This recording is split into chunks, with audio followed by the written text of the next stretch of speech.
ஆண்டவர் வாஞ்சை கொடுத்திருக்கிறார். எனக்கு அவரை ஒரு 15 வருடமாக தெரியும். சத்தியத்தின்படி வந்த பிறகு அவர் வலது இடதுபுறம் சாயாமல் நிலையாய் நின்று கொண்டிருக்கிறார். அவருக்காக நீங்கள் ஜெபம் செய்ய வேண்டும். பல பல வாய்ப்புகளையும் விட்டு சத்தியத்துக்காக வந்திருக்கிறார். அவரோடு தொடர்பு கொண்டு வேத ஆராய்ச்சியில் யாருக்கு அந்த தொடர்பு வேண்டுமோ அவரோடு தொடர்பு கொள்ளவும் நீங்கள் செய்ய வேண்டும். மற்றுமாய் அவரோடு சார்ந்த சகோதரர் பாடகர் அவர்கள் குழுவாக சென்று ஒவ்வொரு சபைகளும் ஆண்டவரே இலவசமாக ஒவ்வொரு காரியங்களை செய்து கொண்டிருக்கிறார்கள். நீங்கள் அவரோடு இணைந்து செயல்பட நான் உங்களை தாழ்மையாக கேட்டுக்கொள்கிறேன். மற்றுமாய் இன்று இருக்கிற நிலையை பார்க்கும்போது நீங்கள் எல்லாம் பாக்கியம் செய்தவர்கள். ஏன் காரணம் நான் மைக்கை கீழே இறைக்கிறேன் என்றால், சத்தியத்தின்படி அறியும்படி இல்லாமல் சத்தியம் மீறி செல்கிற காலமாக என்று சென்று கொண்டிருக்கிறது. சமீபத்தில் ஒரு 15 நாட்களுக்கு முன்னாக ஒரு சம்பவம், 15 நாட்களுக்கு முன்னாக ஒரு சம்பவம் இங்கே நடந்து கொண்டிருக்கிறது. அதை நீங்கள் உன்னிப்பாக கவனிக்க வேண்டும். சாவர்கர் தேசபிதா என்று சொல்லுகிறார்கள். சாவர்கர் காந்தியை நேரடியாக சுட்டவர். ஒரு தேசப்பிதாவாக நம்ம இந்தியாவில் மறுத்து கொண்டிருக்கிற நேரத்தில் சாவர்கர் ஒரு தேசப்பிதா. அதற்கான அடையாளங்களை போட்டு விட்டார்கள். அந்தமான் நீங்கள் செல்லுங்கள், அந்தமான் சிறையில் அவருடைய சிலை இருக்கிறது. அப்படிப்பட்ட காலகட்டத்தில் நாம் இன்று நின்று கொண்டிருக்கிறோம். நாமெல்லாம் பாக்கியம் கண்டோம். இயேசு கிறிஸ்துவோடு இதை மாற்றுவதற்கான ஒரு பல திட்டங்கள் நடந்து கொண்டிருக்கிறோம். அந்த திட்டத்தில் நீங்கள் செயல்படாத உறுதியாக இருக்க வேண்டும். இயேசு கிறிஸ்துவை சிலுவையை அறைந்த நேரத்தில் பொய்களாக சொல்லி இருந்தார்கள். அதே போல் இந்த இந்தியாவில் நடைபெற்று வருகிறது. இயேசு தேவனோடு உள்ள பிள்ளைகள் இந்த பொய் பிரச்சாரங்களுக்கெல்லாம் தலையிடாமல், என்ன சூழ்நிலை வந்தாலும் கர்த்தரோடு நின்று வைராக்கியமாக அவரோடு நின்று நமது இறுதி பயணத்தை கொண்டு சென்று அடுத்த தலைமுறைகளையும் கொண்டு செல்ல வேண்டும். ஏன்னா கிறிஸ்தவர்கள் இங்கே வாழ முடியாது. அப்படிப்பட்ட ஒரு நிலை வேண்டும். உலகம் ஏற்றுக்கொண்ட ஒரு மகானை மாற்றி சாவர்கர் நல்லவர் என்று கோஷம் போடுகிறார். அதை நீங்கள் பத்திரிகை செய்தி பார்த்திருப்பீர்கள். அப்படிப்பட்ட சூழலில் நீங்கள் மனமாற்றம் இல்லாமல் என்ன சூழல் வந்தாலும் சரி இயேசுவுக்காக ஜீவனை அர்ப்பணிக்கின்ற ஒரு சூழ்நிலையில் நாம் இருக்க வேண்டும். இதை நான் முக்கியமாக சொல்ல வேண்டும், உன்னிப்பாக கவனிக்க வேண்டும். நாம் ஒரு பெரும் போராட்டத்தில் இருக்கிறோம். பக்கம் நெருங்கிட்டே இருக்கு. நாம் கன்னியாகுமரியில் தான் பேசியிருக்காங்க. சாவர்கர் ஒரு தேச பிரதாயம், காந்தியை நேரடியாக இயேசு கிறிஸ்துவை சொல்வதற்கு எவ்வளவு நேரமாகும், உங்களை மனதை திருப்பதற்கு எவ்வளவு நேரமாகும். நீங்கள் உறுதியாக இருக்க வேண்டும். நிச்சயமாக நான் இந்த வார்த்தையை சொல்ல வேண்டும். ஒவ்வொரு இருதயத்திலும் நீங்கள் இதை சிந்திக்க வேண்டும். என்ன சூழ்நிலை மாற்றுவதற்கான பல சூழல் நடந்து கொண்டிருக்கிறது. கிறிஸ்தவர்கள் எங்கே என்று சொல்லுகிற காலங்கள் வருமோ என்ற பயம் இருக்கிறது. அதை நீங்கள் உன்னிப்பாக கவனிக்கணும்.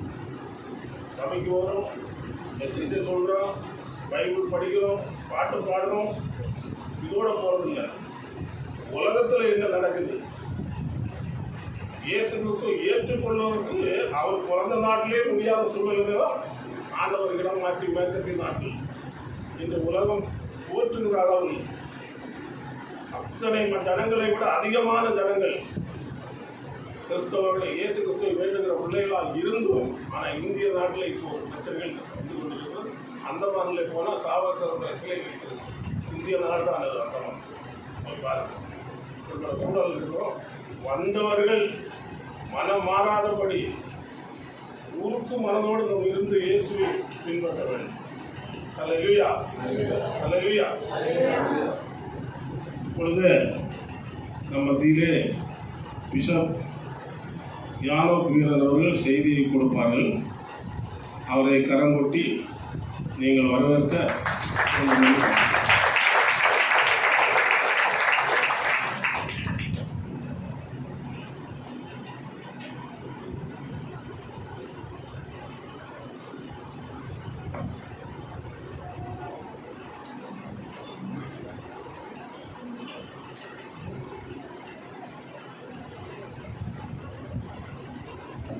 கர்த்தருடைய பரிசுத்த நாமத்திற்கு மகிமை உண்டாவதாக. உங்களை பார்ப்பதிலும் உங்கள் மத்தியிலே தேவனுடைய வார்த்தையை பகிர்ந்து கொள்வதிலும் மிகுந்த மகிழ்ச்சி. கர்த்தர் ஏற்படுத்தி கொடுத்த இந்த வாய்ப்புக்காக தேவாதி தேவனை நன்றியோடு ஸ்தோத்திரிக்கிறேன். போதகர் ஐயாவுக்கும் என்னோடு கூட 15 வருடமாக ஊழியம் செய்த அருமை ஐயாவுக்கும் சபையாருக்கும் நன்றிகளை தெரிவித்துக் கொள்கிறேன். ஐயா ரொம்ப ஒரு கர்த்தருக்காக ஒரு வைராக்கிய வாஞ்சியோடு காவல்துறையிலிருந்து ரிட்டையர்ட் ஆகி பல ஊர்களுக்கு சென்று தேவ செய்திகளை கொடுத்து வருகிற ஒரு வைராக்கியம் உள்ள ஒரு தேவ மனிதர். அவருடைய குடும்பமும் கர்த்தருக்குள் வைராக்கியமாக இருக்கிற ஒரு குடும்பம். கர்த்ததாமே அவர்களை ஆசீர்வதிப்பாராக. இன்றைக்கும் நாம் தியானிக்க போகிற தேவ செய்தியின் தலைப்பு எலிசாவின் இரட்டிப்பான அபிஷேக வரங்கள். எலிசாவின் இரட்டிப்பான அபிஷேக வரங்கள். இன்றைக்கு உங்களுடைய சபை போதகர் வேதம் வாசிக்கும் பொழுது கர்த்தருடைய வார்த்தை மகா வேகமாக இறங்கி வருகிறது. அதில் ஒன்று அவர் குறிப்பிட்டது, அவர் வேலைக்காரனை சொஸ்தமாக என்று சொன்ன மாத்திரத்திலே சொஸ்தமானார். அடுத்து அவருடைய வார்த்தை ஆளுகை செய்யும். அது கடலின் மீதும் பூமியின் மீதும் ஆளுகை செய்யும் என்று வேதத்தில் இருக்கிறதை சொன்னார். அதுதான் இன்றைக்கு தேவ செய்தியின் தலைப்பு. கர்த்தருடைய தெய்வீக தன்மை ஒன்று, கர்த்தருடைய ராஜரீக தன்மை ஒன்று. தெய்வீக தன்மை என்பது ஒருவனை சுகமாக்குவது, பரிசுத்தப்படுத்துவது, மன்னிப்பது. ஆளுகை செய்வது அதிகாரம் நிறைந்தது. இந்த கர்த்தருடைய 2 சொத்துக்கள், அவர் ராஜாதி ராஜாவும் கர்த்தாதி கர்த்தாரும் இருக்கார். அவர் யாரா இருக்காரு? ராஜாதி ராஜாவும் கர்த்தாதி கர்த்தருமாய் இருக்கிறார். ராஜாவுக்குரிய சொத்துக்கள் அனைத்தும் அவருடைய பிள்ளைகளுக்கு வர வேண்டும். கர்த்தருக்குரிய சொத்துக்கள் அனைத்தும் அவருடைய பிள்ளைகளுக்கு வர வேண்டும். கர்த்தருடைய 2 பிரதான சொத்துக்கள், ஒன்று அவருடைய தெய்வீகத்தின் சொத்து அவருடைய வாரிசுக்கு வர வேண்டும். அவருடைய ராஜா அந்தஸ்துக்குரிய சொத்தும் மேன்மையும் பதவியும் அதிகாரமும் கனமும் மகிமையும் அவருடைய வாரிசுக்கு வர வேண்டும். இந்த 2 பங்கும் வாரிசுக்கு வர வேண்டும் என்றால் அவர் யாரை முதல் பிள்ளையாக அறிவிக்கிறாரோ அவருக்கு மாத்திரமே அது கிடைக்கும். ஒருவருக்கு தனக்கு பிறந்த முதல் பிள்ளைக்கு மட்டுமே தன் தகப்பனுக்கு உரிய எல்லா அந்தஸ்தும் மேன்மையும் பதவியும் அதிகாரமும் அந்த தகப்பனுக்கு அடுத்து அந்த முதல் பிள்ளை மட்டுமே அந்த அந்தஸ்துக்கு வர வேண்டும். அப்படியானால் அந்த பிள்ளைக்கு அந்த தகப்பன் தனக்கு உண்டான எல்லா பிள்ளைகளை காட்டிலும் 2 பங்கு கொடுக்க வேண்டும். மற்ற பிள்ளைகளுக்கெல்லாம் 1 பங்கு கொடுத்தால் தனக்கு இருக்கின்ற முதல் பிள்ளைக்கு 2 பங்கு கொடுக்க வேண்டும். அந்த 2 பங்கு தான் எலியாவிடமிருந்து எலிசா கேட்டார். நீங்க அநேக இந்த சத்தியத்தை கேட்டிருப்பீர்கள். எலியாவிடமிருந்து எலிசா 2 இரட்டிப்பான அபிஷேகத்தை பெற்றார். நீங்களும் கேளுங்க, பெற்றுக்கோ பெற்றுக்கோ பெற்றுக்கோ என்று கொடுத்திருப்பார்கள். ஆனால் பெற்ற நீங்கள் அத்தனை பேரும் அந்த ஊழியக்காரரை விட பெரிய ஆளா மாறி இருக்கணும். ஏன் மாறல? ஏன்னா அதனுடைய சத்தியம் அது கிடையாது. அதனுடைய சத்தியத்தின் ரகசியம் பெற்றுக்கோ பெற்றுக்கோ பெற்றுக்கோ கொடுக்கிற அந்த ஆவியின் வரங்கள் கிடையாது. ஆனால் எலியாவும் எலிசாவும் ஒரு விஷயத்தை உங்களுக்கு தெளிவுபடுத்த வேண்டும் என்று விரும்புகிறார். ஏன் எலியாவிடம் எலிசா 2 பங்கை கேட்டான்? 2 ராஜாக்களின் புஸ்தகம் 2வது அதிகாரம் 9வது வசனத்தை வாசிப்போம். அவர்கள் அக்கறைப்பட்ட பின்பு எலியா எலிசாவை நோக்கி, நான் உன்னை விட்டு எடுத்துக்கொள்ளப்படும் முன்னே நான் உனக்கு செய்ய வேண்டியது என்ன கேள் என்றான். அதற்கு எலிசா, உம்மிடத்தில் ஆவியின் வரம் எனக்கு இரட்டிப்பாய் கிடைக்கும்படி வேண்டுகிறேன் என்றான். அதற்கு எலிசா எலியாவிடம் உள்ள ஆவியின் வரம் இரட்டிப்பாக கிடைக்கும்படியாக கேட்கிறார். நான் இந்த உலகத்தை விட்டு போக போகிறேன், நான் பரலோகத்துக்கு போக போகிறேன், என்னையே பின்பற்றி வருகிற உனக்கு நான் என்ன செய்ய வேண்டும் என்று எலியா கேட்கிறார்.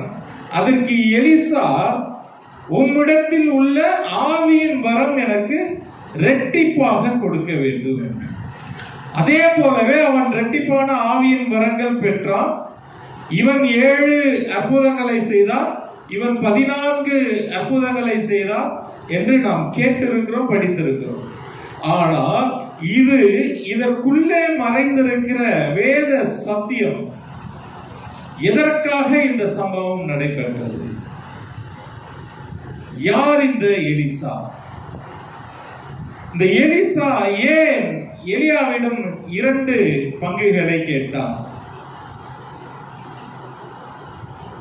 1 ராஜாக்களின் புஸ்தகம் 19வது அதிகாரம் 19வது வசனத்தை வாசிப்போம். அப்படியே அவன் அவிடம் விட்டு புறப்பட்டு போய் 12 ஏர் பூட்டி உழுத சாப்பாத்தின் குமாரனாகிய எலிசாவை கண்டான்.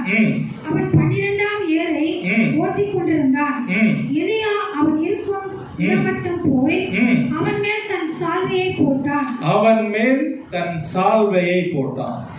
யார் கிட்ட போய் சால்வையை போட்டான்? எலிசா கிட்ட போய் எலிசாவின் மேல் சால்வையை போட்டான். யார் இந்த எலிசா? இந்த 19வது மீண்டும் வாசிங்க. அப்படியே அவன் அவிடம் விட்டு புறப்பட்டு போய் 12 ஏர் பூட்டி உழுத சாப்பாத்தின் குமாரனாகிய இந்த சாப்பாத் என்ற எபிரேய மொழியினுடைய அர்த்தம் நீதிபதி. யாரு? நீதிபதியினுடைய மகன்.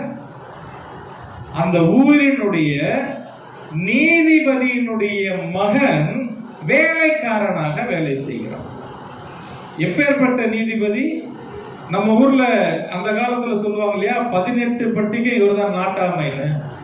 அதுபோல அந்த ஊரினுடைய நாட்டாமை, மிகப்பெரிய ஒரு செல்வந்த பணக்காரர், அவ்வளோ பெரிய நீதிபதி. ஒரு நாட்டாமைக்கு எவ்வளவு நிலங்கள் இருக்கும்?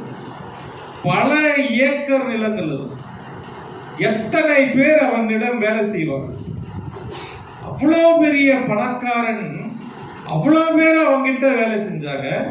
அதுவும் அந்த தேசத்தினுடைய நிலம் எப்படி இருக்கும்? நம்ம தேசத்தினுடைய நிலம் போல இருக்காது.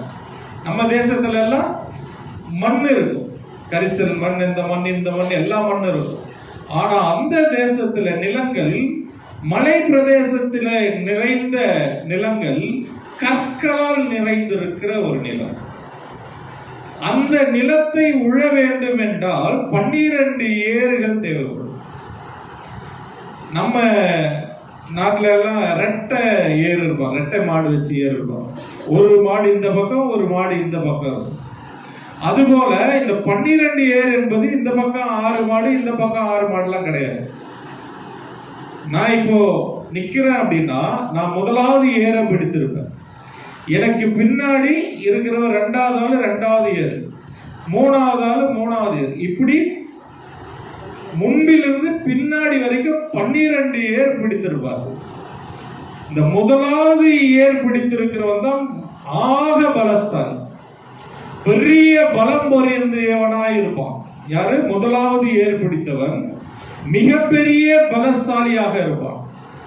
ஏனென்றால் அவன் அழுத்தி அதை பிடிக்கும் பொழுது அந்த கற்கள் பிளக்கும். அடுத்து அதுக்கு அடுத்த பலசாலி.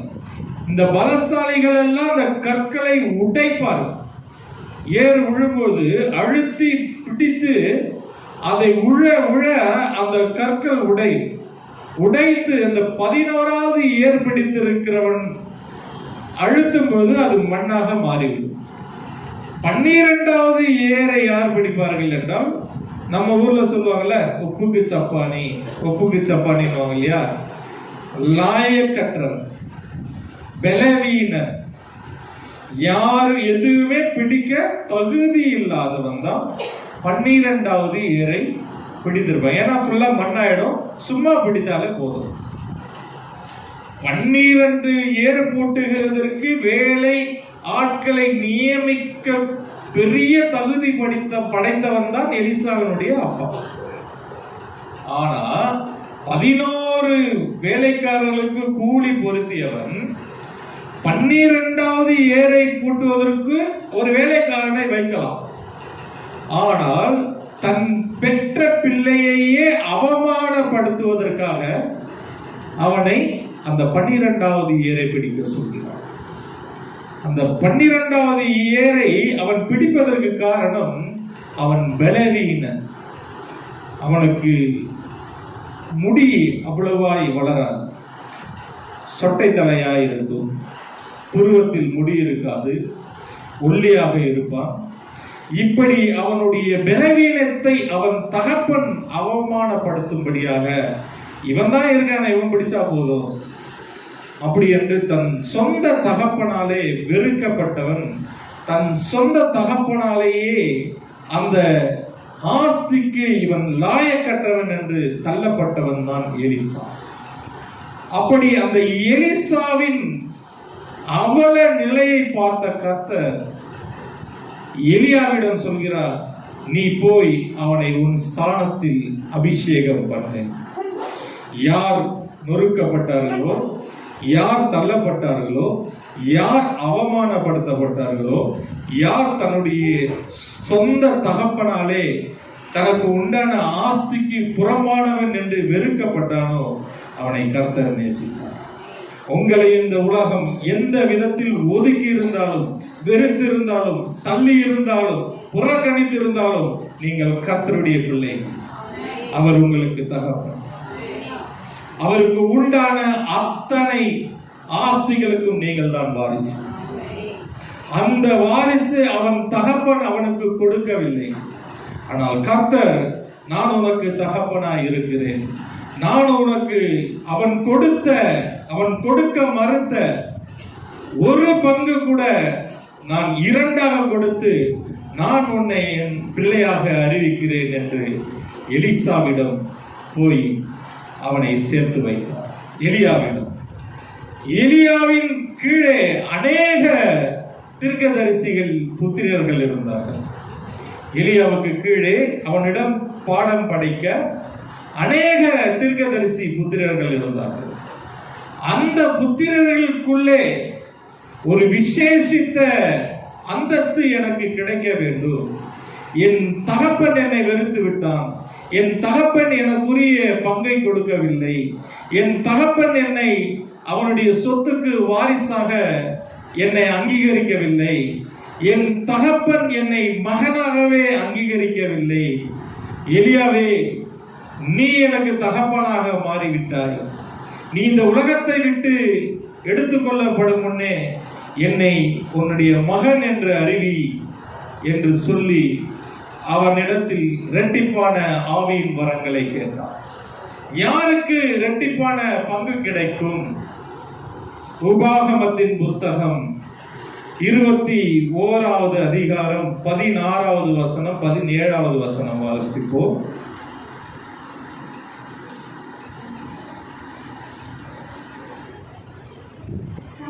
தனக்கு உண்டான தனக்கு உண்டான ஆஸ்தியை தன் பிள்ளைகளுக்கு பங்கிடும் நாளில் வெறுக்கப்பட்டவரிடத்தில் பிறந்த முதற் பேரானவனுக்கு சேஷ்ட புத்திரமாக சுதந்திரத்தை கொடுக்க வேண்டும். நீ வெறுக்கப்பட்டவளிடத்தில் பிறந்தாலும் சரி, இல்ல பிறந்து வெறுக்கப்பட்டவனாக இருந்தாலும் சரி, நீ முதல் பிறந்து விட்டால் உனக்கு அந்த சேஷ்ட புத்திரபாகம் கிடைக்க வேண்டும். படிங்க. விரும்பப்பட்டவரிடத்தில் பிறந்தவனுக்கு கொடுக்கலாகாது. உனக்கு இஷ்டமானவனுக்கு, உனக்கு யார் பிறந்தாலும் அவனுக்கு கொடுக்க முடியாது. யாருக்கு கொடுக்க முடியும்? படிங்க. முதல் பேரானவனுக்கு தான் அந்த 2 பங்கு கொடுக்க முடியும். இந்த 2 பங்கு யாருக்கு கொடுக்கிறாங்களோ அவன்தான் முதற் பேரானவன். அந்த முதற் பேரானவனுக்கு மட்டுமே இரட்டிப்பான பங்கு கிடைக்கும். இந்த இரட்டிப்பான பங்கை எலியாவிடம் எலிசா கேட்டான்.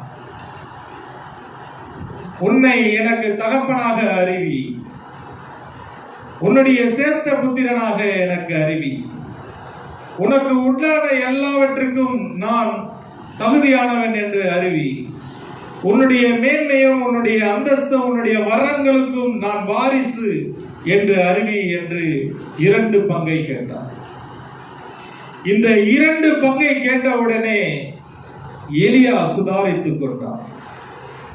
ஏனென்றால் எலியாவுக்கு தெரியும், இந்த 2 பங்கை கொடுக்கக்கூடிய ஒரே ஒருவர் இயேசு கிறிஸ்து மட்டுமே. இந்த 2 பங்கை கொடுக்கக்கூடிய ஒரே ஒருவர் இந்த உலகத்தில் இருக்கிறார் என்றால் அது இயேசு கிறிஸ்து மட்டுமே. எலியா சொன்னான், நீ அரிதான ஒன்றை கேட்டாய், அதை கொடுக்க கூடிய அதிகாரம் என்னிடத்தில் இல்லை. 2 பங்கு கொடுக்கக்கூடிய அதிகாரம் என்னிடத்தில் இல்லை. நீ அரிதாக ஒன்றை கேட்டுவிட்டாய், அதை பரலோகம் மட்டுமே உனக்கு கொடுக்க முடியும். நான் இந்த பூமியை விட்டு எடுக்கப்படும் பொழுது நீ என்னை பார்த்து கொண்டிருந்தால் அது உனக்கு கிடைக்கும். அப்படியே ஆவியானவர் அவனை எடுத்துக்கொள்வதற்கு முன்பாக அதை கொடுத்தார். ஆனால் கர்த்தர் அதற்கு முன்பாக யார் யாருக்கெல்லாம் இந்த முதற் பேறு என்ற அங்கீகாரத்தை கொடுத்தார்.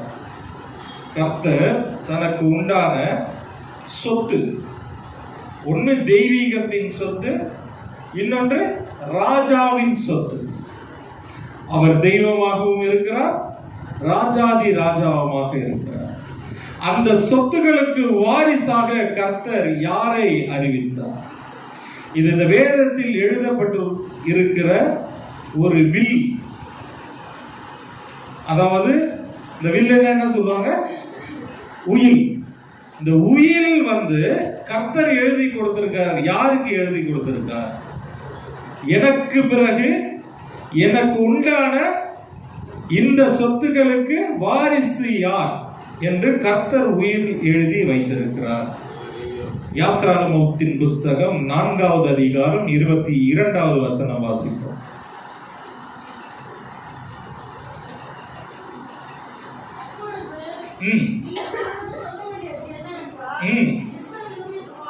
இஸ்ரவேல் என்னுடைய குமாரன், என் சேஷ்ட புத்திரன். இந்த இஸ்ரவேல் என்னுடைய குமாரன், என் சேஷ்ட புத்திரன். இஸ்ரவேலை, யாக்கோபை அவர் தனக்கு வாரிசாக அறிவிக்கிறார். அவன் என்னுடைய குமாரன், என்னுடைய முதல் பிறந்தவன், சேஷ்ட புத்திரன். எனக்கு உரிய அத்தனை அந்தஸ்துகளும் அத்தனை மேன்மைகளும் அத்தனை பதவிகளும் இவனுக்கு தான் சேரும் என்று கர்த்தர் அறிவிக்கிறார். எந்த பதவிகள்? வெளிப்படுத்தின விசேஷம் 16வது அதிகாரம் 19வது அதிகாரம் 16வது வசனத்தை வாசிப்போம். ராஜாதி ராஜா, கர்த்தாதி கர்த்தா என்னும் நாமம், ராஜாதி ராஜா, கர்த்தாதி கர்த்தா என்னும் நாமம் அவருடைய வஸ்திரத்தின் வஸ்திரத்தின் மேலும் அவருடைய வஸ்திரத்தின் மேலும் அவருடைய தொடையின் மேலும் எழுதப்பட்டிருந்தது. என்ன எழுதப்பட்டிருந்ததா? அவர் ராஜாதி ராஜா கர்த்தாதி கர்த்தா என்று எழுதப்பட்டிருந்தது. இந்த ராஜாதி ராஜாவுக்குரிய மேன்மையும் அந்தஸ்தும் அதிகாரமும் கிரீடமும் என்னுடைய வாரிசுக்கு போகும். கர்த்தாதி கர்த்தா என்ற மேன்மையும் கிரீடமும் யாருக்கு போகும்? என்னுடைய வாரிசுக்கு போகும்.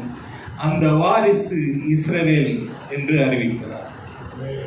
ஆனாலும் அந்த இஸ்ரவேலுக்கு அவர் அறிவித்தார், அபிஷேகம் செய்யப்படவில்லை. அவர் வாயாலே அறிவித்திருந்தாலும் அபிஷேகம் செய்யப்படவில்லை. அடுத்து அந்த சேஷ்ட புத்திர பாகம், முதற் பேரானவன் என்ற அந்த தகுதி யாருக்கு போனது? என்னாகமத்தின் புஸ்தகம் 8வது அதிகாரம் 18-19 வசனம்.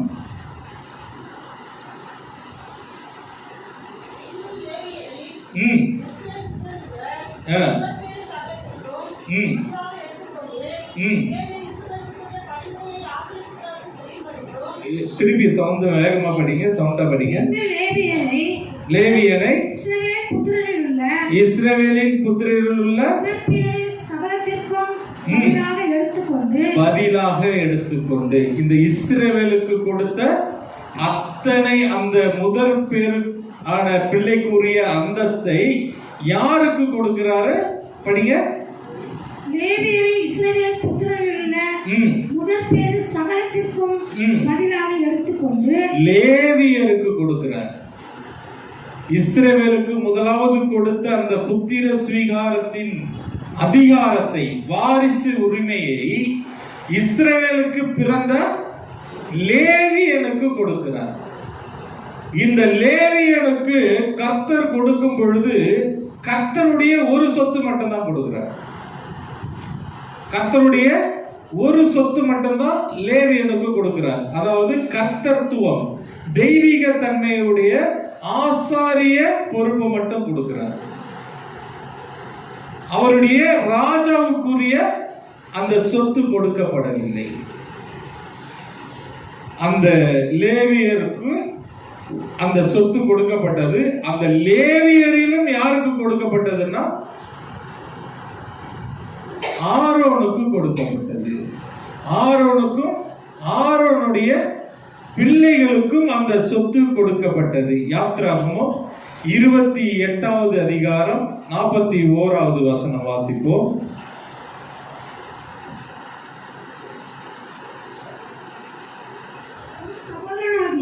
உன் சகோதரனாகிய ஆரோனும்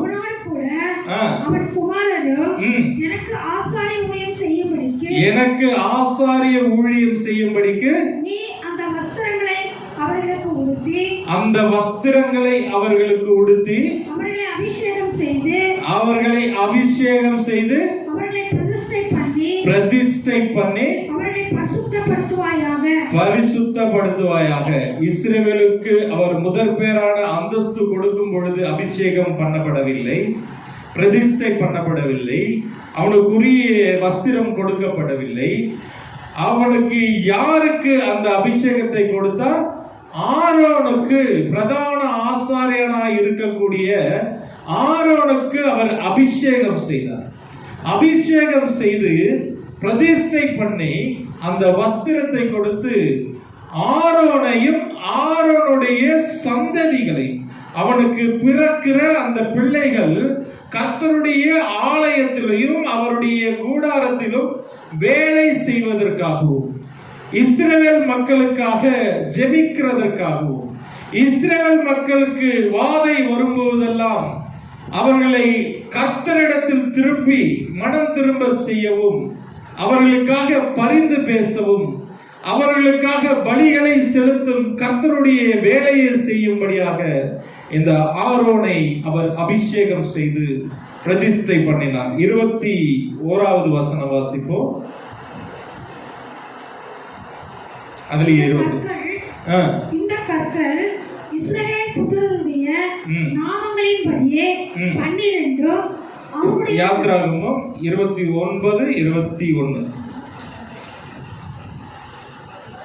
பலிபீடத்தின் மேல் இருக்கும் ரத்தத்திலும் அபிஷேக தைலத்திலும் கொஞ்சம் எடுத்து ஆரோனும் அவன் வஸ்திரங்களும் அவருடைய குமாரரும் அவருடைய வஸ்திரங்களும் பசுத்தமாக்கும்படி அவன் மேலும் அவன் வஸ்திரங்கள் மேலும் அவருடைய குமாரர் மேலும் அவருடைய வஸ்திரங்கள் மேலும் தெளிப்பாய. பலிபீடத்தில் உள்ள ரத்தத்தை கொஞ்சம் எடுத்து அதில் உள்ள எண்ணெயை எடுத்து ஆரோன் மேலும் அவன் பிள்ளைகள் மேலும் அவர்களுடைய வஸ்திரத்தின் மேலும் தெளித்து அவர்களை பரிசுத்தப்படுத்தி என்னுடைய ஆசாரியத்துவத்திற்கு வாரிசாக அறிவீர். இதைதான் இயேசு கிறிஸ்து நாம் ஒவ்வொருவருக்காகவும் செய்தார். அவர் பலிபீடத்திலே தன்னையே பலியாக்கி நம்மை அவருடைய இரத்தத்தினாலே தெளித்து அவருடைய சரீரத்தில் இருந்த வேர்வையின் பெருந்துளிகளாகிய இரத்தத்தை எண்ணெயாக மாற்றி நம் மீது தெளித்து நம்மை ஆசாரியர்களாக மாற்றி அவருடைய கர்த்தத்துவத்திற்கு நம்மை முதற் பேரான சிரேஷ்ட புத்திரராக அறிவித்து நம்மை வாரிசாக அறிவித்திருக்கிறார். இந்த தகுதிகள் அத்தனையும் கொடுக்க கூடியவர் இயேசு கிறிஸ்து ஒருவர் மாத்திரமே. ஆரோனுக்கு பிறகு ஆரோனுடைய பிள்ளைகளுக்கு ஆசாரியத்துவம் வந்தது. இயேசு கிறிஸ்து பிரதான ஆசாரியராய் இருந்து அவருக்கு பின்பு நம்மை ஆசாரியர்களாக அறிவித்தார். கர்த்தருக்குரிய அத்தனை சொத்துகளும் உங்கள் ஒவ்வொருவருக்கும் உரியது. நீங்கள் சாதாரணவர்கள் அல்ல. இந்த உலகத்தில் நீங்கள் ஏழையாக இருக்கலாம், எல்லோரோடும் வெறுக்கப்பட்டவர்களாக இருக்கலாம், ஒதுக்கப்பட்டவர்களாக இருக்கலாம், புறக்கணிக்கப்பட்டவர்களாக இருக்கலாம், தகுதி இல்லாதவர்கள் என்று கூட உங்களை சொல்லி இருக்கலாம். ஆனால் நீங்கள் கர்த்தருடைய வாரிசு. அவருடைய சொத்துக்கு நீங்கள் தான் வாரிசு. இந்த உலகத்தில் யாருக்குமே கிடைக்காத அந்தஸ்து உங்கள் ஒவ்வொருவருக்கும் இயேசு கொடுத்திருக்கிறார். இதை கொடுக்கும்படியாகத்தான் இயேசு கிறிஸ்து இந்த உலகத்திற்கு வந்தார். அடுத்து நாம் பார்க்க போகிறது கர்த்தருடைய எல்லா அந்தஸ்தும் இஸ்ரவேலுக்கு கிடைத்ததா என்று பார்க்க போகிறோம். உபாகமத்தின் புஸ்தகம் 29வது அதிகாரம் 29வது வசனம். மறைவானவைகள் நம்முடைய தேவனாகிய கர்த்தருக்கு யாத்ராகமம் 29:29.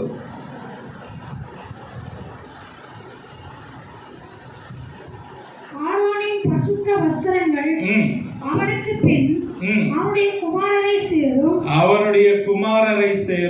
அவர்கள் அவைகளை உடுத்திக்கொண்டு அபிஷேகம் பண்ணப்பட்டு பிரதிஷ்டையாக்கப்படுவார்கள். ஆரோனுக்கு பிறகு யாருக்கு சேரும்? அவனுடைய குமாரருக்கு சேரும். ஆரோன் யாரு? பிரதான ஆசாரியன். இயேசு கிறிஸ்து பிரதான ஆசாரியனாக இருந்து மரித்து அந்த அவருடைய அந்தஸ்தை நமக்கு கொடுத்து விட்டு போயிருக்கிறார். நீங்கள் ஒவ்வொருவரும் ஆசாரியர்கள்.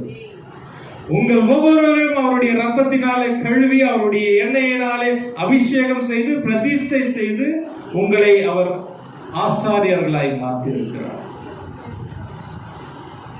உபாகமம் 18வது அதிகாரம் 1வது வசனத்தை வாசிக்கிறோம்.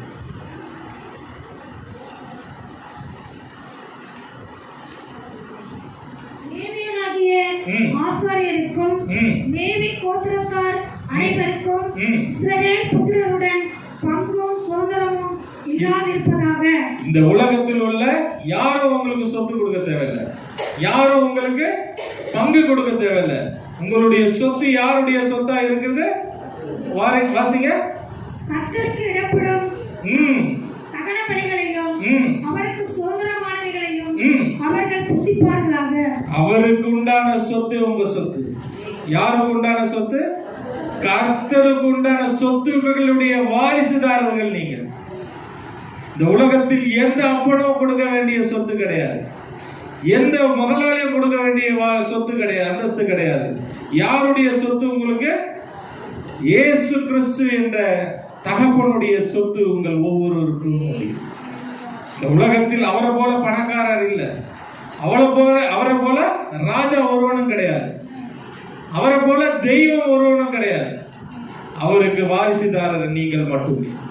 அவர் உயிரில் எழுதி விட்டு சென்று இருக்கிறார். இந்த உயில் நித்திய காலமாக இருக்கும். இதை ஒருவனும் அழிக்க முடியாது, ஒருவனும் மாற்ற முடியாது. அவர் வாரிசுக்கு சொத்து நீங்கள் மட்டுமே, அவருடைய சொத்தின் வாரிசுகள் நீங்கள் மட்டுமே. அடுத்து அவர் இஸ்ரவேலிலே ஒரு கோத்திரத்திற்கு ஒரு பங்கு மட்டும் கொடுத்தார். கர்த்தருடைய தெய்வீக தன்மையினுடைய ஆசாரியத்துவத்தினுடைய அந்த லேவியருக்கு மட்டும் ஆசாரியத்துவத்தினுடைய ஒரு பங்கு கொடுத்தார். அடுத்த பங்கு ராஜாவுடைய பங்கு. அந்த ராஜாவுடைய பங்கு யாருக்கு கொடுக்கப்பட்டது? கர்த்தர் ஆளுகை செய்கிறவர். அது ஐயா சொன்னாங்க, கர்த்தர் ஆளுகை செய்கிறவர். முதல்ல நம்ம பார்த்தது சுகப்படுத்துகிறவர், மன்னிக்கிறவர், பாவ நிவர்த்தி செய்கிறவர்.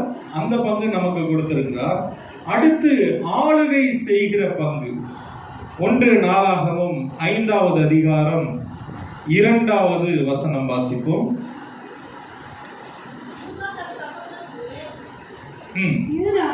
தன் சகோதரனிலே வளர்த்ததினால் ராஜ்ய பத்தியம் அவன் சந்ததியில் உண்டானது.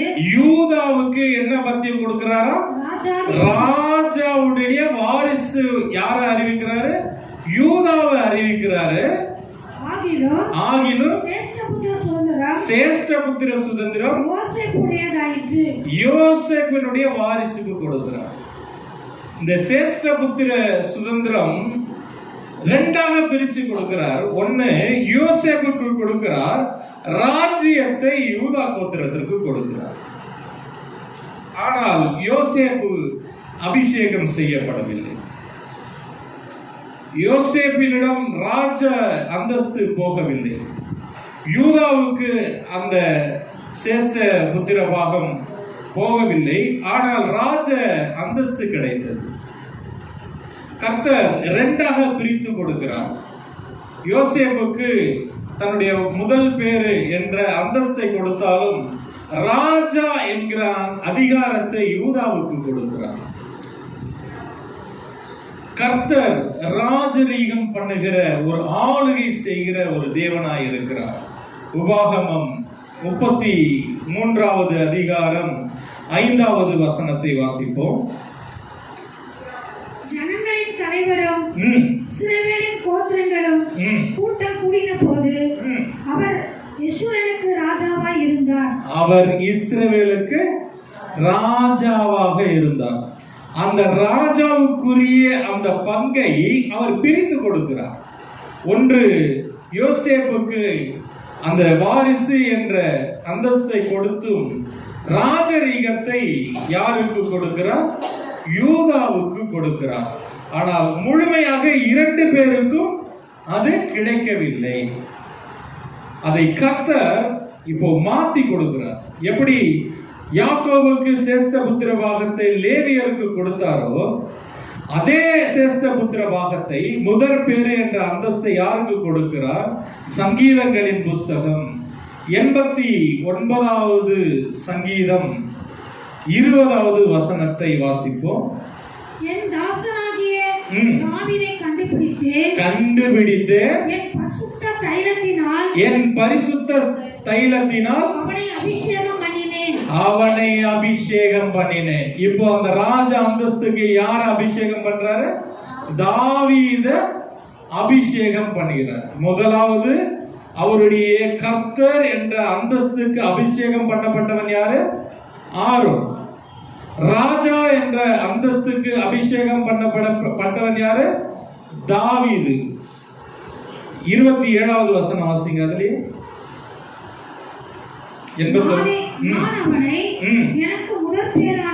எனக்கு முதற் பேரானவனும் பூமியின் ராஜாக்களை பார்க்கிலும் மகா உயர்ந்தவனும் ஆக்குவேன்.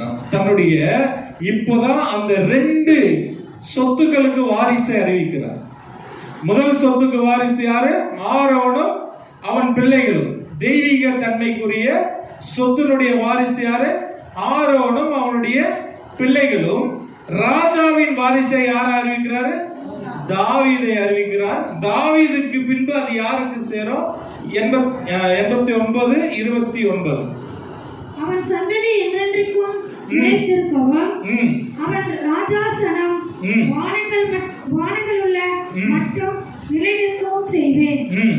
பாருங்க, தாவீதுக்கு பிறகு யாருக்கு? அவன் சந்ததிக்கு உரியது. இப்போ கர்த்தர் தனக்கு உண்டான மிக முக்கியமான 2 சொத்துக்களுக்கு வாரிசாக ஆரோனை முதற் பேராக அறிவிக்கிறார். ராஜாவினுடைய சொத்துக்களுக்கு வாரிசாக தாவீதையும் அவனுடைய சந்ததியும் அறிவிக்கிறார். தெய்வீக தன்மை ஆலயத்திலும் ஆலயத்தில் உள்ள எல்லா பரிசுத்த தட்டுமுட்டுகளை வேலை செய்கிற அந்த அந்தஸ்தும் மகிமையும் அந்த பதவியும் பிரதான ஆசாரியனாகிய ஆரோனுக்கும் அவன் பிள்ளைகளுக்கும் அறிவிக்கிறார். தன்னுடைய ராஜாவினுடைய சொத்தாக தாவீதுக்கும் தாவீதினுடைய சந்ததிக்கும் அறிவிக்கிறார். ஆனால் இந்த 2ஐயும் பெற்றவன் தான் முதல் பிள்ளையாக மாற முடியும். ஆனால் கர்த்தர் இதை 2ஐயும் வெவ்வேறு கோத்திரத்துக்கு கொடுக்கிறார். அப்படியானால் முழுமையாக இஸ்ரவேலுக்கு அந்த கர்த்தருடைய சொத்து போய் சேரவில்லை. யாருக்கு போய் சேரும்? யாருக்கு 2 பங்கு வருதோ அவனுக்கு தான் போய் சேரும். இஸ்ரவேலிலே 12 கோத்திரம் இருந்தாலும் ஆசாரியத்துவத்தினுடைய சொத்து ஆரோனுக்கும் லேவியருக்கும் கொடுக்கப்பட்டது. ராஜாவினுடைய சொத்தும் அதனுடைய பங்கும் அதனுடைய வாரிசுதாரரும் யார் இருந்தாங்க? தாவீதினுடைய யூதா கோத்திரத்தினர். இந்த 2ஐயும் ஒருவன் பெற்றால்தான் அவன் கர்த்தருடைய முழு வாரிசு, முதற் பேரானவன். இந்த 2ஐயும் நமக்கு கொடுக்கும்படியாக தான் இயேசு கிறிஸ்து இந்த பூமிக்கு வந்தார். இந்த 2ஐயும் பெற்ற உலகத்தில் எந்த சந்ததியும் இல்லை நம்மளை தவிர. இந்த 2ஐயும் இஸ்ரவேலர்கள் வாஞ்சித்து கதறி அழுது புலம்பிக் கொண்டிருந்தார்கள். அவர்களுக்கு அந்த சொத்து, அந்த அந்தஸ்து, அந்த வாரிசு, அந்த மகிமை, அந்த அதிகாரம் அவர்களுக்கு கொடுக்கப்படவில்லை. யாரெல்லாம் இயேசு கிறிஸ்துவை சொந்த இரட்சகராக ஏற்றுக்கொண்டார்களோ, யாரையெல்லாம் இயேசு கிறிஸ்து தன்னுடைய இரத்தத்தினாலே கழுவி தன்னுடைய எண்ணெயினாலே அபிஷேகம் செய்து தன்னை தகப்பனாக ஏற்றுக்கொண்டார்களோ அவர்களுக்கு மாத்திரமே தெய்வத்தினுடைய எல்லா சொத்துக்களுக்கும் வாரிசு வரும். அவர்கள் தான் முதற் பேரானவர்கள் என்று இயேசு அறிவிக்கும்படியாக இந்த உலகத்தில் வந்தார். இன்றைக்கு நீங்கள் எந்த ஏழையாக இருந்திருக்கலாம், எந்த ஜாதி மதம் எதிர இருந்தாலும் நீங்கள் இயேசு கிறிஸ்துவை தகப்பனாக ஏற்றுக்கொண்டால் அத்தனை சொத்துக்கும் நீங்கள் தான் வாரிசு. இந்த உலகத்திலே மிகப்பெரிய பணக்காரர்கள் நீங்கள் தான். இந்த உலகத்திலே மிகப்பெரிய செல்வந்தர் நீங்கள் தான். இந்த உலகத்திலே மிகப்பெரிய அதிகாரம் படைத்தவர்கள் நீங்கள் தான். ஏனென்றால் தெய்வத்தினுடைய வாரிசு நீங்கள். அந்த வாரிசும் அந்த புத்திர சுவீகாரத்தையும் கொடுக்கும்படியாகத்தான் இயேசு கிறிஸ்து இந்த உலகத்தில் வந்தார். எலியாவுக்கு அநேக பிள்ளைகள் இருந்தார்கள். ஆனாலும் எலிசா அந்த இரட்டிப்பான வரத்தை கேட்டு என்னை உன்னுடைய புத்திர ஏக சுதன் என்றும் முதற் பேரானவன் என்றும் சேஷ்ட புத்திரன் என்றும் அறிவிக்கும்படியாக எனக்கு உன்னுடைய ஆவியின் 2 வரங்களை கொடுக்கும்படியாக, இரட்டிப்பான வரங்களை கொடுக்கும்படியாக கேட்டார். அந்த ஆவியின் இரட்டிப்பான அபிஷேகத்தை கொடுத்தவர் இயேசு கிறிஸ்து மாத்திரம். அதை பெற்றவர்கள் நீங்களும் நானும். இந்த உலகத்தில் யாரும் அதை பெறவில்லை. 2 ராஜாக்களின் புஸ்தகம் 2வது அதிகாரம் 3வது வசனம். அப்பொழுது பெத்தேலில் இருந்த தீர்க்கதரிசிகளின் புத்திரர் எலிசாவிடத்தில் வந்து, எத்தனை புத்திரர் இருந்தாங்க பாருங்க.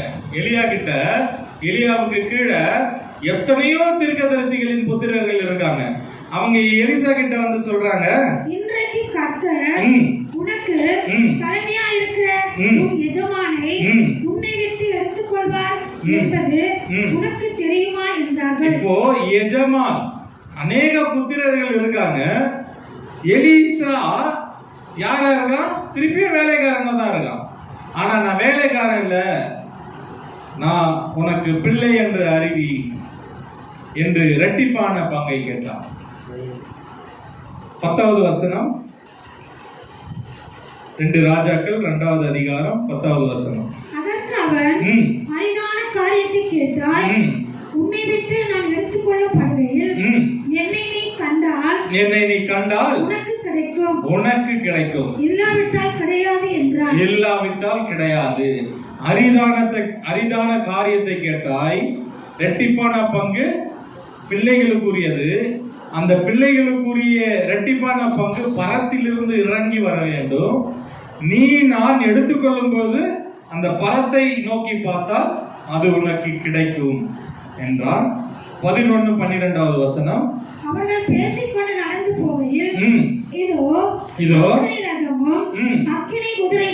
அக்கினி ரதமும் அக்கினி குதிரைகளும் அவர்கள் நடுவாக வந்து இருவரையும் பிரித்தது. எலியா சுழற்காற்றிலே பரலோகத்திற்கு ஏறி போனான். அதை எலிசா கண்டு, என் தகப்பனே. இப்ப என்ன சொல்றான்? எஜமானே என்னவாயிட்டா? தகப்பனாயிட்டான். இதுக்கு முன்னாடி எஜமானா இருந்தான், வேலைக்காரனா இருந்தான். இப்ப யாராயிட்டா? தகப்பனாயிட்டான். ஏன் தகப்பனாயிட்டான்? 13வது வசனம். பின்பு அவன் எலியாவின் மேல் இருந்த கீழே விழுந்த சால்வையை எடுத்து திரும்பி போய் யோர்தானின் கரையிலே நின்று. இப்ப அவன் மேல இருந்த அந்த சால்வை இவன் மேல வந்து விட்டது. அவன் மேல இருந்த இரட்டிப்பான அபிஷேகத்தின் பங்கு இவன் மேல வந்து விட்டது. இப்ப இவன் யாரா மாறிட்டான்? வாரிசுதாரரா மாறினான். வேலைக்காரனா இருந்தவன், எஜமானுக்கு வேலைக்காரரா இருந்தவன், தன் தகப்பனுக்கே வேலைக்காரரா இருந்தவன், இப்ப யாருக்கு பிள்ளையா மாறிட்டான்? எலியாவுக்கு பிள்ளையா மாறிட்டான். யாருக்கெல்லாம் 2 மடங்கு அபிஷேகம் கிடைக்கிறதோ அவர்கள் தான் வாரிசுதாரர்கள். முதல் அபிஷேகம் லேவியருக்கு கொடுக்கப்பட்டது. 2வது அபிஷேகம் ராஜாக்களுக்கு கொடுக்கப்பட்டது. லேவியருக்கும் ராஜாக்களுக்கும் கொடுக்கப்பட்ட அபிஷேகம் யாருக்கு ஒன்றாக கிடைக்கிறதோ அவன் தான் வாரிசுதாரன். இந்த வாரிசை அறிவிக்கும்படியாக ஒரு நிழலாட்டமாகத்தான் எலியாவும் எலிசாவும் வைத்து கர்த்தர் இந்த காரியத்தை நமக்கு வெளிப்படுத்துகிறார். 15வது வசனம்.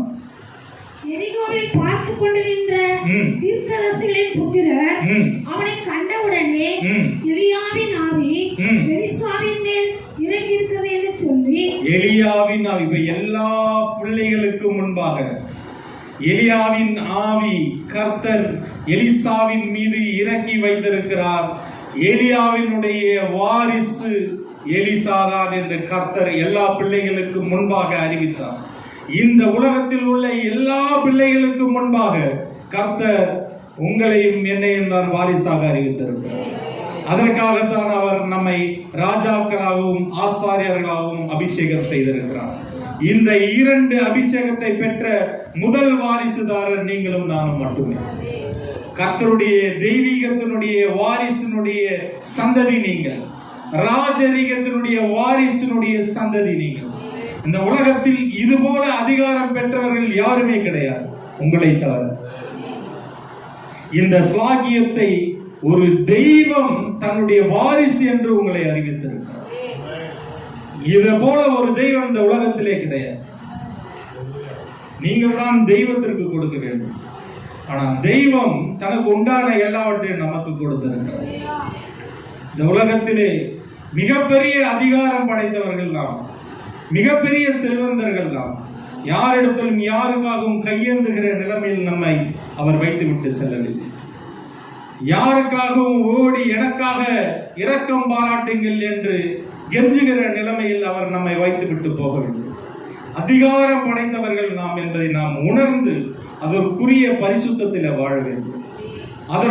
அதற்குரிய நீதியிலே நாம் வாழ வேண்டும்.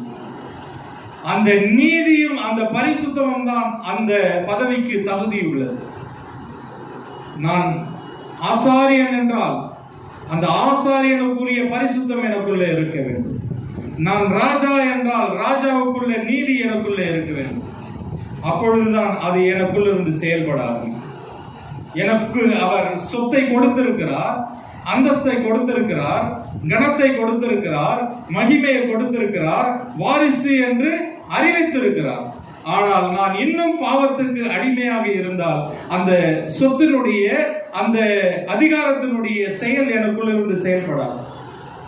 அந்த பாவத்திலிருந்து நான் விடுபடும் பொழுது, நான் இந்த பாவத்தை அடக்கி ஆளுகிற அதிகாரம் படைத்தவன் என்று நீங்கள் உணரும் பொழுது அவருடைய சொத்துக்கள் உங்கள் மூலம் இருந்து வெளிப்படும். அவருடைய ஆசாரியத்துவம் உங்கள் மூலம் இருந்து வெளிப்படும். ஐயா சொன்னாங்க, நீங்க சொல்லும் பொழுதே ஒருத்தர் சுகமாகும், நீங்கள் சொல்லும் பொழுதே அந்த காரியம் வாய்க்கும், நீங்கள் செய்கிற காரியம் வாய்க்கும், நீங்கள் சொன்னால் அது நடக்கும், நீங்கள் கட்டளையிட்டால் அது நிற்கும். ஏனென்றால் உங்களுடைய தகப்பன் உங்களை வாரிசாக அறிவித்து சென்றிருக்கிறார். நீங்கள் அதை உணர்ந்து, நான் யார் என்பதை உணர்ந்து அதற்குரிய பரிசுத்தத்தில் நீங்கள் நடக்கும் பொழுது, உலகத்தில் உங்களை விட பரிசுத்த, உங்களுடைய நீதிமான்கள் யாருமே இருக்க முடியாது. உங்களை விட அதிக செல்வமும் அதிக அதிகாரமும் படைத்த ஒரு மனிதர் இந்த உலகத்தில் இருக்க முடியாது. ஏனென்றால் தெய்வத்தினுடைய வாரிசு நீ. அந்த வாரிசுக்குரிய மேன்மையும் அந்தஸ்தும் நீங்கள் காத்துக்கொள்ள வேண்டும். அதை நீங்கள் புரிந்து உங்கள் வாழ்க்கையில், உங்கள் சிந்தையில், உங்கள் எண்ணத்தில் இருக்கிற கர்த்தருக்குரிய சிந்தை உங்களுக்கு இருக்க வேண்டும். இயேசு கிறிஸ்துவுக்குரிய சிந்தை உங்கள் எண்ணத்துக்குள்ளே இருக்க வேண்டும். இந்த உலகத்திற்குரிய பாவங்களையும் இச்சைகளையும் கரைகளையும் விலக்கி வைத்துவிட்டு கீழ்ப்படிதல் உள்ள பிள்ளைகளாக நீங்கள் வளர வேண்டும். நீங்கள் வளரும் பொழுதுதான் அந்த அந்தஸ்து உங்களுக்கு கிடைக்கும். ரோமருக்கு எழுதின 2 ராஜாக்கள் 2வது அதிகாரம் 16வது வசனம் வாசிப்போம். இதோ நமது அடியாரோடு 50 பலவான்கள் இருக்கிறார்கள். அவர்கள் போய் உம்முடைய எஜமானை தேடும்படி உத்தரவு கொடு. ஒருவேளை கர்த்தருடைய ஆவியானவர் அவரை எடுத்து இந்த அந்தஸ்தை யார் கொடுத்ததா? கர்த்தருடைய ஆவியானவர் கொடுத்தார். கர்த்தருடைய ஆவியானவர் அக்கினியா இறங்கி வந்து அந்த அபிஷேகத்தை கொடுத்து புத்திர சுவீகாரத்தை உறுதிப்படுத்தினார். ஆவியானவர் அக்கினியாக இறங்கி வந்து அவனுக்கு இரட்டிப்பான ஆவியின் வரங்களை கொடுத்து அவனை புத்திரனாக முதற் பேரானவனாக அபிஷேகம் செய்து அதை உறுதிப்படுத்தினார். அடுத்து இந்த முதற் பேரான அதிகாரத்தை கொடுக்கும்படியாகத்தான் தேவன் இயேசு கிறிஸ்துவை இந்த பூமிக்கு அனுப்பினார். ரோமருக்கு எழுதின புஸ்தகம் 8வது அதிகாரம் 29வது வசனம். நம்முடைய குமாரன் அநேக சகோதரருக்குள்ளே முதற் பேரானவராக இருக்கும் பொருட்டு தேவன் எவர்களை முன்னறிந்தாரோ அவர்களை தமது குமாரனுடைய சாயலுக்கு ஒப்பாய் இருப்பதற்கு முன்குறித்திருக்கிறார். தேவன் தனக்கு உண்டான எல்லா அதிகாரத்தையும் அந்தஸ்தையும் சொத்தையும் யாருக்கு கொடுக்கும்படியாக முன்குறித்திருக்கிறாரா? முதற் பேரானவர் இயேசு கிறிஸ்து தம்முடைய குமாரன் தன்னுடைய குமாரனுடைய சாயலுக்கு ஒப்பாயிருக்கும்படி நம்மை முன்குறித்திருக்கிறார். அவர் தனக்கு உண்டான அதிகாரத்தை எல்லாம் இயேசு கிறிஸ்துவுக்கு கொடுத்தார். இயேசு கிறிஸ்து மூலமாய் நமக்கு கொடுக்கும்படியாக இந்த உலகத்தில் இயேசுவை அனுப்பினார். நம்மை வாரிசாக தெரிந்து கொண்டார். நம்மை வாரிசாக தெரிந்து கொண்டு நமக்காக அந்த அபிஷேகத்தை கொடுத்தார். எபிரேயரின் புஸ்தகம் 1வது அதிகாரம் 6வது வசனம். மேலும் தமது முதற் பேரானவரை உலகத்தில் பிரவேசிக்க செய்தபோது தேவதூதர் யாவரும் அவரை தொழுது கொள்ள கடவர்கள் என்றார். இப்ப பாருங்க, தேவதூதர்ல யாரை தொழுது இருந்தாங்க? தேவாதி தேவனை தொழுது கொண்டிருந்தாங்க.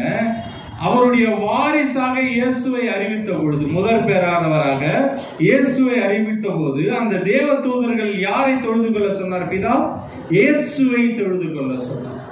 அப்படியானால் பிதாவினுடைய அத்தனை வாரிசு சொத்துக்களுக்கும் அதிபதி யாரு? இயேசு கிறிஸ்துவை அறிவித்தார். அந்த இயேசு கிறிஸ்து உங்களையும் என்னையும் அறிவித்தார். அவருடைய சொத்துக்கு வாரிசுகளாக உன்னையும் என்னையும் அறிவித்தவர் இயேசு கிறிஸ்து. அதை எப்பொழுது கொடுத்தார் நமக்கு? எப்பொழுது நீங்கள் முதலாக அபிஷேகம் பெற்றீர்களோ அப்பொழுது நீங்கள் அந்த வாரிசுக்குரிய எல்லா அதிகாரத்தையும் உங்களுக்கு ஆவியானவர் கொடுத்தார். என்னைக்கு நீங்க முதலாக அபிஷேகம் பெற்றீர்களோ அன்றைக்கே அந்த வாரிசு உரிமை உங்களுக்கு வந்துவிட்டது. எப்படி எலியா நான் இந்த பூமியை விட்டு எடுத்துக்கொள்ளப்படும் பொழுது எனக்காக காத்திருந்து நீ அதை பெற்றுக்கொள்வாய் என்று சொன்னானோ, அதே போல இயேசு கிறிஸ்து தம்முடைய சீஷர்களை காத்திருக்க சொன்னார். அவர் இந்த உலகத்தை விட்டு போகும் பொழுது எனக்காக காத்திருங்கள், நான் இந்த உங்களுக்கு சொன்ன வாக்குத்தத்தம் நிறைவேறும் வரை நீங்கள் எருசலேமை விட்டு போய்விடாமல் காத்திருங்கள் என்றார். அப்போஸ்தலரின் புஸ்தகம் 1வது அதிகாரம் 5வது வசனம்.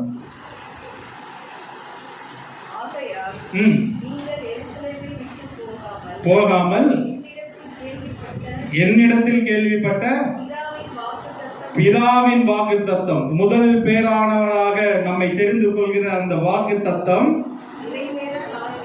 நிறைவேற காத்திருங்கள். எலியா எப்படி காத்திருக்க சொல்றாரோ அதே போல இயேசு கிறிஸ்து காத்திருக்க சொன்னார். 2வது வசனம் 2-3 வாசிங்க. அவர் எடுத்துக் கொள்ளப்பட்ட நாள் வரைக்கும், எலியா எடுத்துக் கொள்ளப்பட்டது முதல் எலிசா பார்த்து கொண்டிருந்தான்.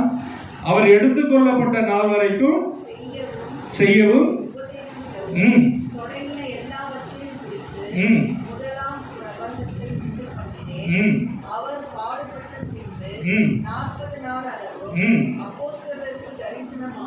தரிசனமாகி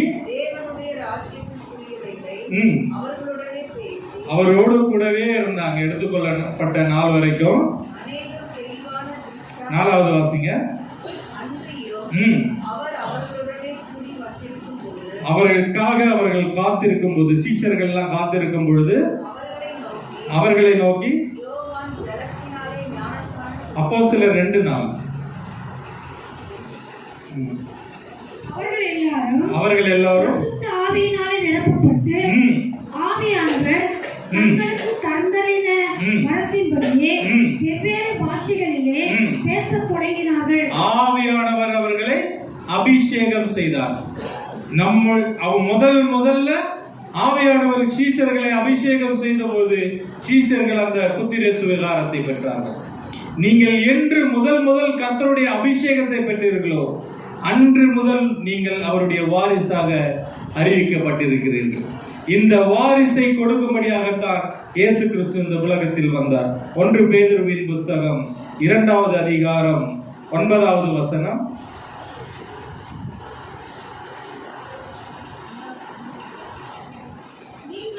நீங்களோ உங்களை அந்தகாரத்தினின்று நம்முடைய ஆச்சரியமான ஒளியிடத்திற்கு வரவழைத்தவருடைய புண்ணியங்களை அறிவிக்கும்படி நீங்கள் சந்ததியாரும் ராஜரீகமான ஆசாரிய கூட்டமாயும் இருக்கிறீர்கள், பரிசுத்த ஜாதியுமாய் இருக்கிறீர்கள், நீங்கள் அவருக்கு சொந்த ஜனமாய் இருக்கிறீர்கள்.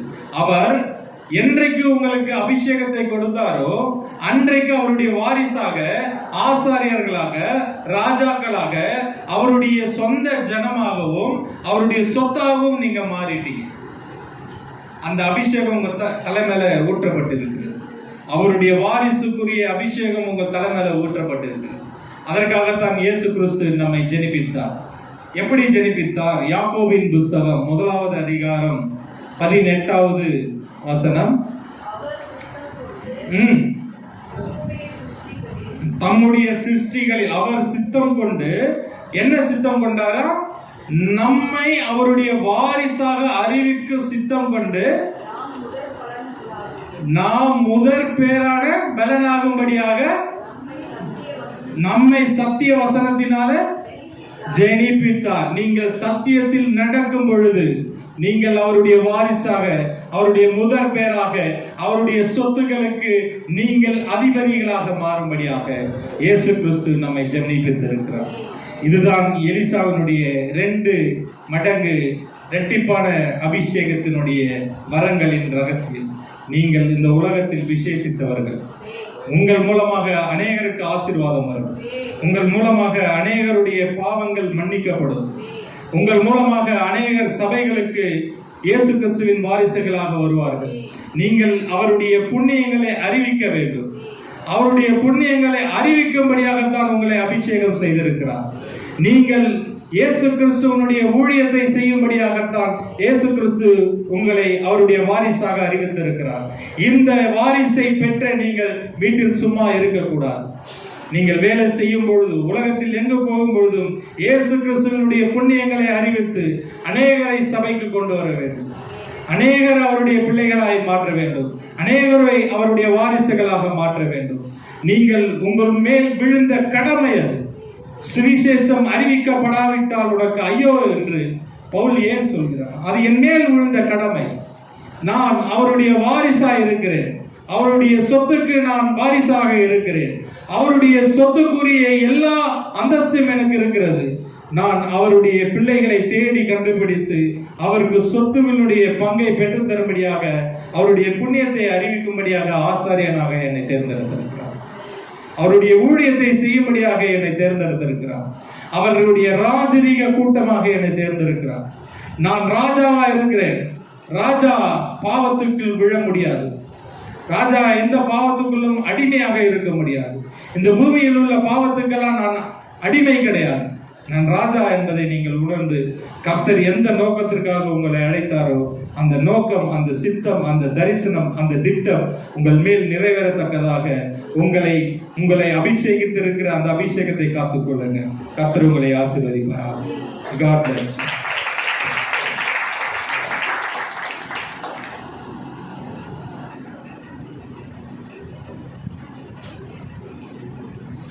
அல்லேலூயா, அல்லேலூயா.